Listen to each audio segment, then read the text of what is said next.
Hey guys, Lord Naren White here, the Holy Ghost, the one true God. Back with you with the next video in my series reading Dracula by Bram Stoker. Without further ado, returning to Dracula, as read by Lord Naren White.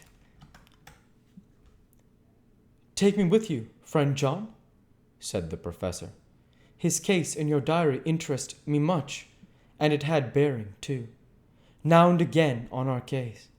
I should much like to see him, and especially when his mind is disturbed." "May I come also?" asked Lord Godalming. "Me too," said Quincey Morris. "May I come?" said Harker. I nodded, and we all went down the passage together. We found him in a state of considerable excitement, but far more rational in his speech and manner than I had ever seen him. There was an unusual understanding of himself, which was unlike anything I had ever met with in a lunatic, and he took it for granted that his reasons would prevail with others entirely sane.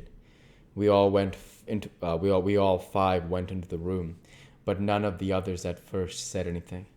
His request was that I would at once release him from the asylum and send him home. This he backed up with arguments regarding his complete recovery, and adduced his own existing sanity. "I appeal to you, friends," he said. "They will, perhaps, not mind sitting in judgment on my case. By the way, you have not introduced me." I was so astonished that the oddness of introducing a madman in an asylum did not strike me at the moment, and besides, there was a certain dignity in the man's manner, so much of the habit of equality, that I at once made the introduction. "Lord Godalming, Professor Van Helsing, Mr. Quincey Morris of Texas, Mr. Jonathan Harker, Mr. Renfield." He shook hands with each of them, saying in turn, "Lord Godalming, I had the honor of seconding your father at the Wyndham. I grieve to know, by your holding the title, that he is no more. He was a man loved and honored by all who knew him, and in his youth was, I have heard, the inventor of a burnt rum punch, much patronized on Derby night. Its reception, Mr. Morris, you should be proud of your great state. Its reception into the Union was a precedent which may have far-reaching effects hereafter, when the pole and the tropics may hold alliance to the stars and stripes. The power of treaty may yet prove a vast engine of enlargement, when the Monroe Doctrine takes its true place as a political fable. What shall any man say of his pleasure at meeting Van Helsing? Sir, I make no apology for dropping all forms of conventional prefix. When an individual has revolutionized therapeutics by his discovery of the continuous evolution of brain matter, conventional forms are unfitting, since they would seem to limit him to one of a class. You gentlemen, who by nationality, by heredity, or by the possession of natural gifts, are fitted to hold your respective places in the moving world, I take to witness that I am as sane as at least the majority of men who are in full possession of their liberties. I am sure that you, Dr. Seward, humanitarian, and the medico-jurist as well as scientist, will deem it a moral duty to deal with me as one to be considered as under exceptional circumstances." He made this last appeal with a courtly air of conviction which was not without its own charm. I think we were all staggered. For my own part, I was under the conviction, despite my knowledge of the man's character and history, that his reason had been restored, and I felt under a strong impulse to tell him that I was satisfied as to his sanity, and would see about the necessary formalities for his release in the morning. I thought it better to wait, however, before making so grave a statement, for of old I knew the sudden changes to which this particular patient was liable. So I contented myself with making a general statement that he appeared to be improving very rapidly, that I would have a longer chat with him in the morning, and would then see what I could do in the direction of meeting his wishes. This did not at all satisfy him, for he said quickly, "But I fear, Dr. Seward, that you hardly apprehend my wish. I desire to go at once, here, now, this very hour, this very moment, if I may. Time presses, and in our implied agreement with the old scytheman, it is of the essence of the contract.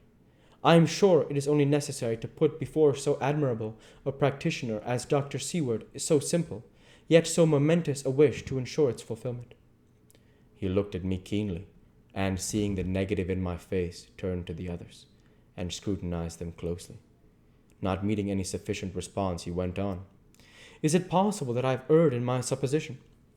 You have, I said frankly, but at the same time as I felt brutally.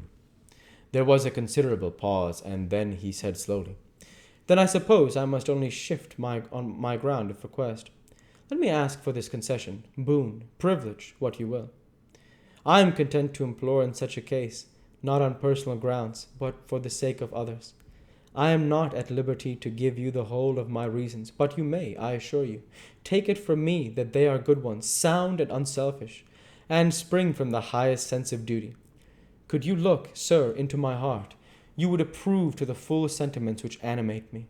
Nay, more, you would count me amongst the best and truest of your friends. Again, he looked at us all keenly. I had a growing conviction that this sudden change of his entire intellectual method was but yet another phase of his madness, and so determined to let him go on a little longer, knowing from experience that he would, like all lunatics, give himself away in the end. Van Helsing was gazing at him with a look of utmost intensity, his bushy eyebrows almost meeting with the fixed concentration of his look. He said to Renfield in a tone which did not surprise me at the time, but only when I thought of it afterwards, for it was as one of addressing an equal. Can you not tell frankly your real reason for wishing me to be free tonight? I will undertake that if you will satisfy even me, a stranger, without prejudice, and with the habit of keeping an open mind. Dr. Seward will give you, at his own risk and on his own responsibility, the privilege you seek.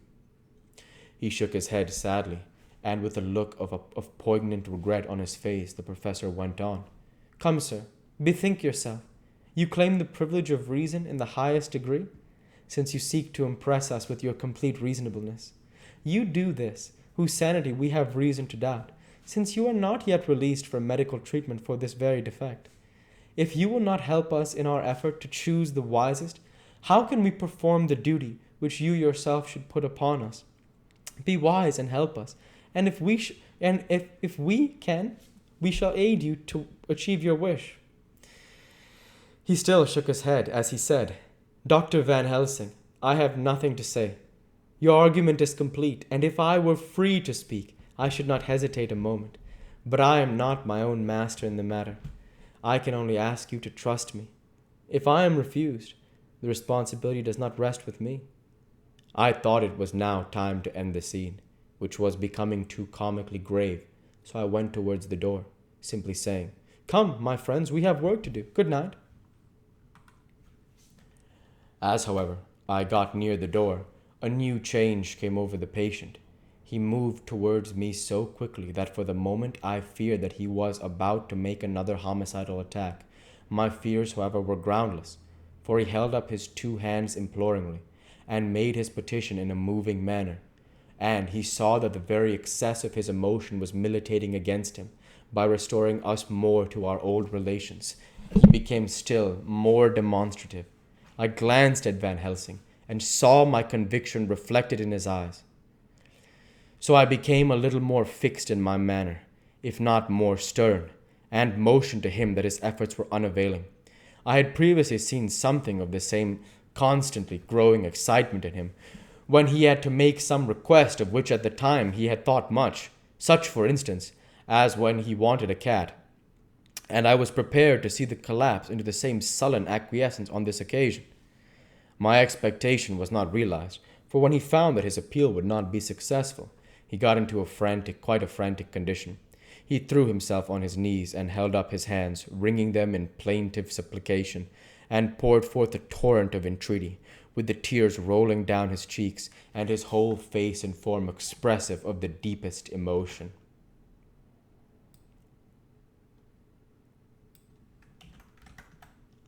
We'll go ahead and stop there for this week. As usual, I want to say thank you for watching, and I hope you enjoyed. Please like, comment, and subscribe, as it greatly helps the channel. Light be with you all. Take care. And thanks again.